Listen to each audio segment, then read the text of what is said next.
he's out there. The fourth down run successful. Now they look to pay it off on first down. Now Griffin. They'll set up the screen to Lynch. And he is going to lose yardage here. So that one a disaster. A big loss there with second down coming up. Well, Brandon, we could see that play developing, and they were hoping that he was going to be able to put a move on the first guy and turn it into a big play. But no such luck. The speed on defense continues to get better and better in the NFL. Pretty nice example there of those guys being able to run from their assignments and finish off that play. Just a 1-yard loss that time, but that's not what they needed. Now they're dealing with a 3rd and long, and they're getting him involved early. You feel like they saw something on tape, or they just have a sense with him because he's had a good week of practice or something in that area that they want him involved. Just as you said, they want him to touch it either in the running game or the passing game, but they must like the matchups they're getting. And this pass broken up. The contact well timed there, and now 4th down. Well, if nothing else, they were able to pick up 1 first down on this drive and get it away from their own goal line, but not much happening after that, and it leads to a punting situation. They'll try and throw for it with Griffin. And he's brought down. Can't do anything with a football. It's a sack and a turnover on downs. A surprising move here on the opening drive of the game. And on the opening drive of the afternoon, the defense forces a turnover on downs.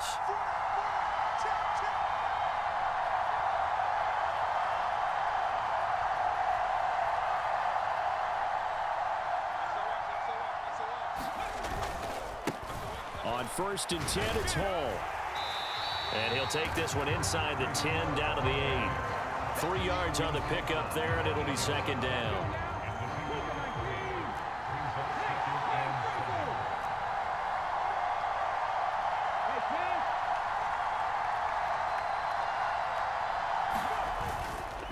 On 2nd down, a run with Hall.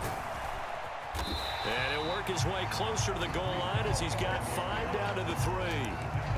Some good, strong running right there. Some power and some explosiveness just about got him into the end zone. A couple extra tight ends in the formation here as they line up 3rd and 2. Here's Vick. Being chased out left. And he'll take it into the end zone. Touchdown, Atlanta. Michael Vick. A 3-yard touchdown run. And the Falcons are on the board first here on the road in Kansas City. Aubrey good with a PAT. And that makes the score 7-0.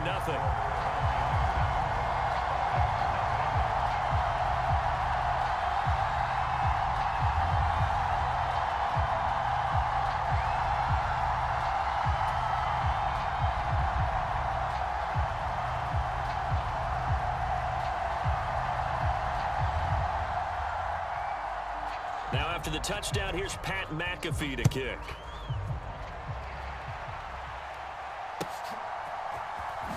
He will return this from deep in the end zone. And not a good return at all. Down inside the 10, all the way back at the 7.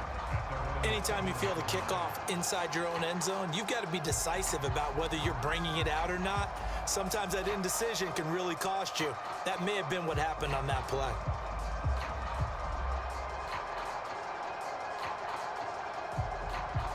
The Atlanta offense out there for their next drive. Charles, we know that this offense is aggressive. We saw that last drive. They went for it on 4th down, didn't get it. Then they give up the touchdown. So now you feel like they really need to respond here. They certainly do, but let's face it. Sometimes when you take that risk, you understand if you fail, a little more onus goes back on your ball club to try and pick themselves back up. There's Griffin to throw. He completes that to Garrett Wilson. And he takes this just about a yard shy of the 20. On 1st and 10, it's Griffin. And he's going to have the connection to Foster. So that one a disaster. A big loss there with 2nd down coming up. Well, that wasn't exactly a work of art, was it? No, that wasn't a thing of beauty. That's just why I don't play in points per reception fantasy leagues. Is that what they call the receiver PPR? still gets a point there. Yeah. No. And you went that far back. No bueno. Well, I'll tell you what. I wish I had their defense on my fantasy game.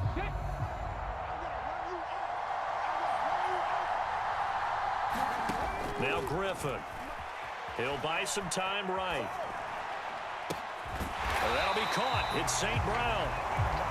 And they're going to get this beyond the 40 before he's taken down. Throwing again, Griffin. Pressure brought in, and the Falcons get there for the sack. Ray Lewis in there to get him. It's a loss of 5.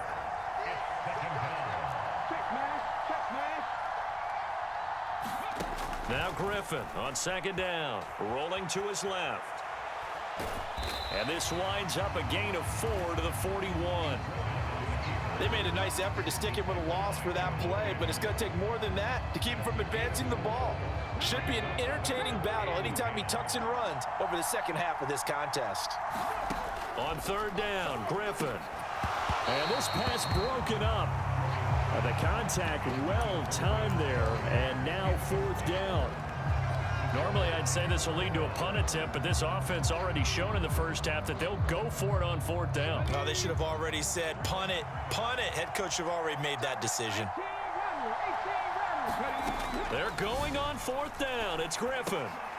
Pass complete there to Nakua. And he's not able to get away. He is stopped well short of a first down.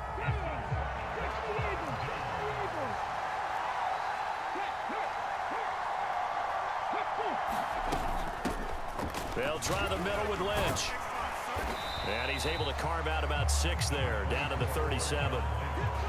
Offensive linemen love creating space for their guys carrying the ball, but when that guy also breaks tackles and creates extra yardage, they almost feel like he's one of them, and they really embrace him. From the shotgun, it's Vick. Steps away to his left. And his throw here is incomplete. Quarterbacks work all the time on manipulating a defense with their eyes and their head movement. In this case, he just stared the receiver down. That allowed for excellent coverage, able to knock that one away. Throwing, Vick. Work in the middle of the field, and he's got a man complete. And he's going to have a Falcons first down as they're able to get the third down conversion. 2 minutes on the clock, second quarter, 7-0 ball game.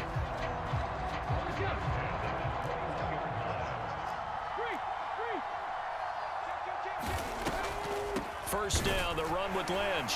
And he'll run straight into a wall of tacklers at the line of scrimmage. It's second down. Delayed give there out of the gun. Defense was ready. Yeah, and I'm not a big fan of a draw play out of the shotgun formation because the quarterback's not having much action where he's getting away from the line of scrimmage. He's catching the football, making a little head fake, and then handing it off. You should be able to read it as they did there. Vick readies to throw. Eluding the pressure right. Middle of the field to Jefferson. And this will be a gain of 6 when it's all said and done. Down to the 15 from the 21. He was out there waving his arms, and when you got a quarterback out of the pocket looking for any help, I guess waving the arms is helpful. It certainly is, because you got to get his attention, because now you're in scramble drill. So everyone's adjusting their routes, finding open space, and he found the right spot for. And he will not make it back to the line of scrimmage as he's going to be taken down. It'll go in the books as a sack and a loss of a yard, but more importantly, it leads to fourth down. If you want a lesson on how to defeat an offensive tackle, that was pretty textbook. Is that a clip and save? Yes. That's what's going to go around the league, and people are going to watch that and say, my goodness, that's how you do it? And I feel awful for the offensive tackle because we always talk about the athleticism of that guy who just beat him. Well, you have to be athletic to try and block that guy. Just in this case, the defense won. So that one on target, and it adds to this first half lead. And maybe we're too early to worry too much about 1-score lead, 2-score lead, etc. But this is where you kind of start banking those points that come in helpful later on. And they got it. They recovered it. But hang on now, though. There's a penalty flag down. Yeah, you got to wait until that ball goes 10 yards. They did not. They hit it before, and that draws the flag every time. And there's no doubt in my mind that converting an onside kick has never been tougher in the NFL with the new rules. So trying to get it to 10 yards, timing up perfectly, that's tough enough to begin with. But when you go ahead and grab it before it goes, you've got no shot there. As a defensive back, you have some weapons at your disposal that we don't often talk about. And you can read the receiver's eyes, you can read his hands, and you know that the arrival of the ball is imminent, and that allows you to make a play on it and oftentimes knock it away. Got a man, it's caught inside the 10. Touchdown. Garrett Wilson, 48 yards. And the Falcons get a late score here in the final minute of the first half.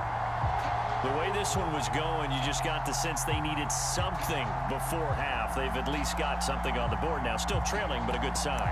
That takes me back to our preseason tour of NFL camps. You remember we talked with that one coach who said his emphasis this year was scoring in the last 2 minutes of a half, heading into the locker room.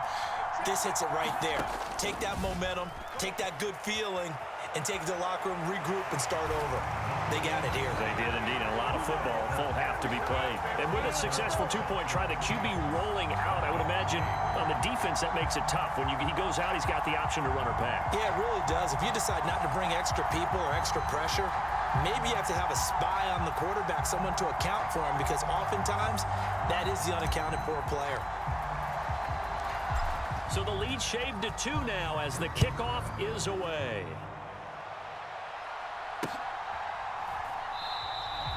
And not wanting to risk anything here late in the half, he'll just take a knee, and they'll bring the football out to the 25.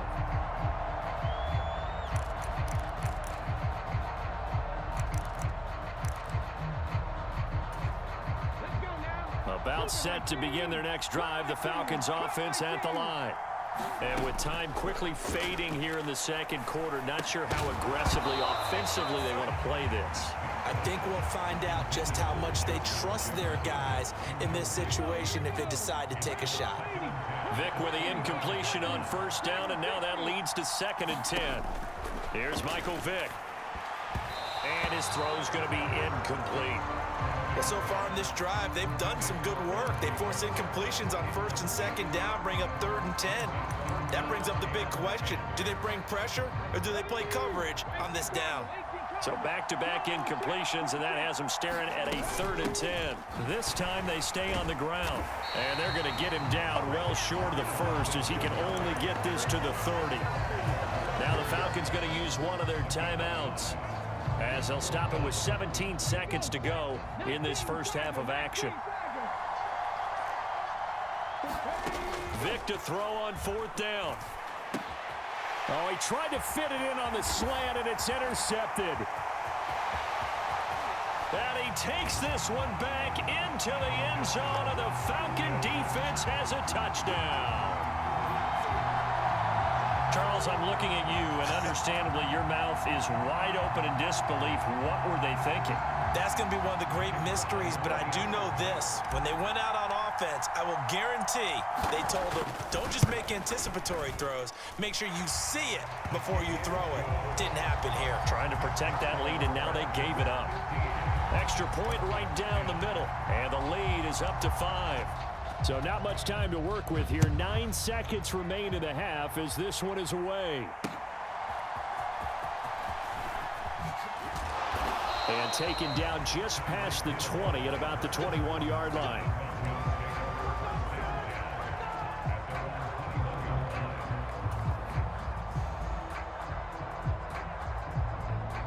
The Atlanta offense out there for their next drive. And with 5 seconds to go, this will likely be our final play. Looking downfield for Jones. Oh, another ball up for grabs here, and this one is intercepted. Picked off by Deion Sanders. And he takes this one back into the end zone, and the Falcon defense has a touchdown. Charles, you can just see the frustration on the sideline. Safe to say that's not how they expected this series to go. The ball only went one way, and it was backward into their own end zone, courtesy of the pick 6. And, Brandon, how often do we hear offenses